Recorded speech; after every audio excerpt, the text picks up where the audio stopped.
Good morning, everyone. My name is Rahul. I welcome you all in your teaching warrior family.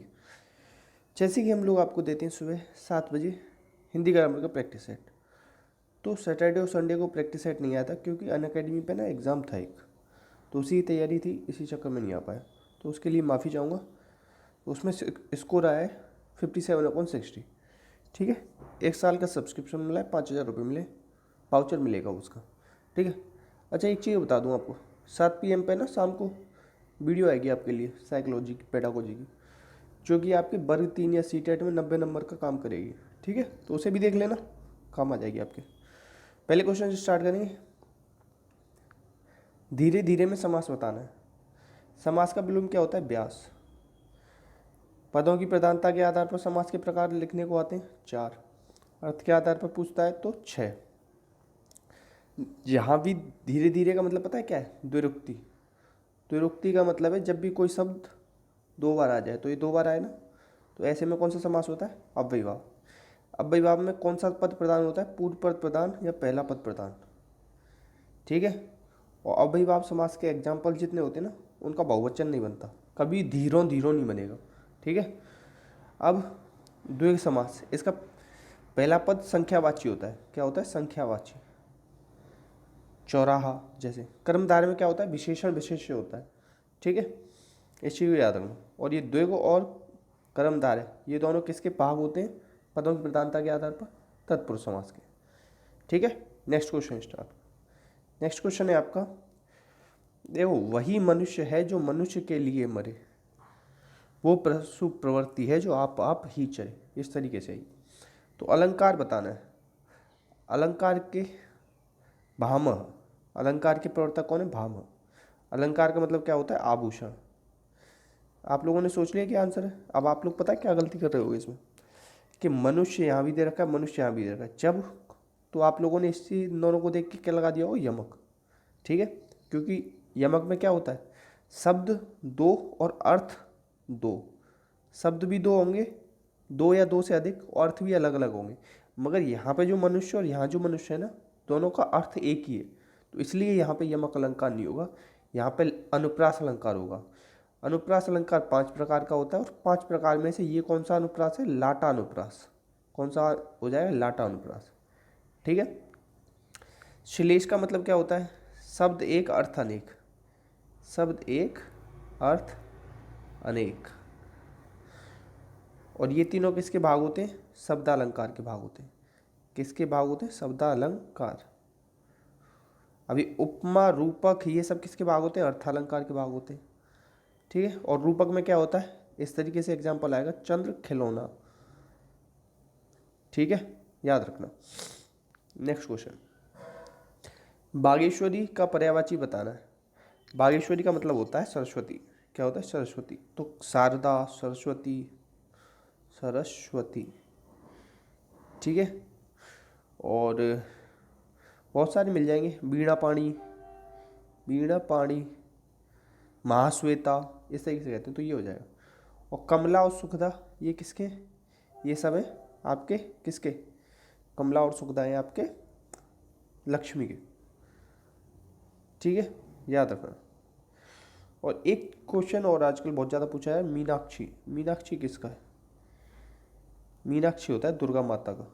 किसका? दुर्गा माता का होता है। ठीक है, याद रखेंगे प्लीज़, बहुत ज़्यादा इंपॉर्टेंट है, लिख लेना। समझ में आ रहा है ना? ऐसा तो नहीं 2 दिन अगर छुट्टी हो गई तो आप लोग सब भूल रहे हो। 3 बेर खाती थी, 3 बेर खाती है, मतलब 3 टाइम है ये, और 3 बेर है ये। ठीक है। अलंकार बताना है, तो मैंने कहा था जहाँ शब्द 2 या 2 से अधिक बार आए और अर्थ अलग अलग निकले, वहाँ क्या होता है? यमक अलंकार।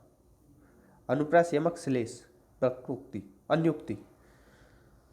ठीक है, तो ये याद रखना। आंसर क्या हो जाएगा? सी हो जाएगा इसका। ठीक है। अनुप्रास में क्या होता है? वर्णों की आवृत्ति होती है। कितने प्रकार का होता है? 5 प्रकार का होता है, याद रखना। नेक्स्ट, विस्मय स्थायी भाव किस रस का होता है? रस का मतलब पता है क्या होता है? इस तरीके से देखो, रस 9 प्रकार के होते हैं, मगर भरत मुनि ने 8 प्रकार के माने, क्योंकि भरत मुनि ने 9वां रस शांत रस को रस नहीं माना है। और शांत रस का स्थायी भाव क्या होता है? निर्वेद। क्या होता है? निर्वेद। और श्रृंगार रस को क्या माना है, रसराज माना गया। और इसका स्थायी भाव क्या होता है, रति। श्रृंगार रस इस तरीके से लिखते हैं, ठीक है, इस चीज़ को याद रखना। और विभत्स का क्या हो जाए, जुगुप्सा, जुगुप्सा। अद्भुत का क्या हो जाएगा, विस्मय। तो आंसर क्या हो जाएगा, सी। क्या हो जाएगा, सी। ठीक है, इस चीज़ को याद रखेंगे। नेक्स्ट क्वेश्चन, यद्यपि मोहन धनी है तद्यपि बहुत दुखी। मैंने बताया यद्यपि, तद्यपि, जो, सो, की, क्या आ जाए, की। ये अगर आ जाए ना तो इन सब में क्या होता है, मिश्र वाक्य होता है। कौन सा वो, मिश्र वाक्य। संयुक्त वाक्य में क्या आता है, किंतु, परंतु, और, एवं, इसलिए, वरना। ये सब किस में आते हैं, ये सब शब्द आ जाए तो संयुक्त होता है। साधारण क्या होता है, एक उद्देश्य और एक ही विधेय, एक विधेय होता है इसमें। ठीक है, याद रखना। ठीक, समझ में आ रहा है ना। बाकी कोई कन्फ्यूजन हो तो कमेंट बॉक्स में लिखना। और ये किसके आधार पर होते हैं, ये जो भेद है ना वाक्य के, ये रचना के आधार पर होते हैं। अर्थ की रचना के आधार पर वाक्य कितने प्रकार के होते हैं, 3 प्रकार के। ये पूछा गया है पेपर में, आ भी सकता है आगे, याद रखना। और अर्थ के आधार पर पूछे बाकी कितने प्रकार के होते हैं तो 8 लगाएगा। ठीक है, नेक्स्ट, जिसके बराबर कोई ना हो सके वो होता है अनुपम। क्या होता है, अनुपम। जो अद्भुत मतलब कुछ अलग ही प्रतिभा का धनी हो वो उसे विलक्षण कहते हैं। जो साधारण ना हो असाधारण। ठीक है, आंसर क्या हो जाएगा इसका, बी। और इसको इस तरीके से भी पूछा जाता है कि जिसकी उपमा किसी को न दी जा सके, किसी को न दी जा सके, उसे कहते हैं अनुपम। इस तरीके से भी आता है। ठीक है, दोनों किसी तरीके से पूछ ले, आंसर आप क्या लगाएंगे, बी। नेक्स्ट, चरण कमल बंदो हरे राई। चरण कमल कह देता, चंद्र खिलौना कह देता। जब उपमेय और उपमान का अभेद आरोप होता है तो वहाँ पे रूपक अलंकार होता है। ठीक है, और रूपक अलंकार किसका भेद है, अर्थालंकार का भेद। अर्थालंकार में कौन कौन से होते हैं, उपमा, रूपक, उत्प्रेक्षा और अतिशयोक्ति। 4 याद कर लेना बस, होते तो बहुत हैं, 400 से ज़्यादा अलंकार हैं आपके, मगर याद कितने करने, वही 10 बार। ठीक है, नेक्स्ट, मिथिलेश कुमारी किन्हें कहते हैं, तो मिथिलेश कुमारी है आपकी सीता जी। और वृषभान कुमारी कौन, वृषभान कुमारी वो राधा जी। ठीक है, और द्रौपदी को क्या कहते हैं, पांचाली। क्या कहते हैं, पांचाली। तो याद रखना आंसर क्या हो जाएगा इसमें, बी। और मिथिलेश कुमारी क्यों कहते हैं, क्यों ये मिथिला नरेश की बेटी थी सीता जी। नेक्स्ट, वृक्षों से पत्ते झड़ते हैं। वृक्षों से पत्ते झड़ते हैं, झड़ने का मतलब पता है क्या, अलग हो रहा है। अलग होने का मतलब पता है क्या होता है, अपादान होता है। आंसर क्या हो जाएगा, अपादान। और ये से और किस में आता है, करण में आता है। किस में आता है, करण। अब देखो क्वेश्चन तो बहुत ईजी बना दिया, क्यों बना दिया, इसमें करण तो दे ही नहीं रखा, तो आप कन्फ्यूजन हो रहे हो ना, तो भी आप अपादान ही लगा के आओगे। इस तरीके से भी सोच सकते हो। कारक कितने प्रकार के होते हैं, 8। कारक के जो विभक्ति चिन्ह होते हैं ना उसको और क्या कहते हैं, परसर्ग कह देते हैं, याद रखना। और तत्पुरुष समास और संस्कृत में 6 कारक चिन्हों का यूज करते हैं। अधिकरण की कौन से विभक्ति चिन्ह होते हैं, मैं, पेपर, ये भी याद रखें।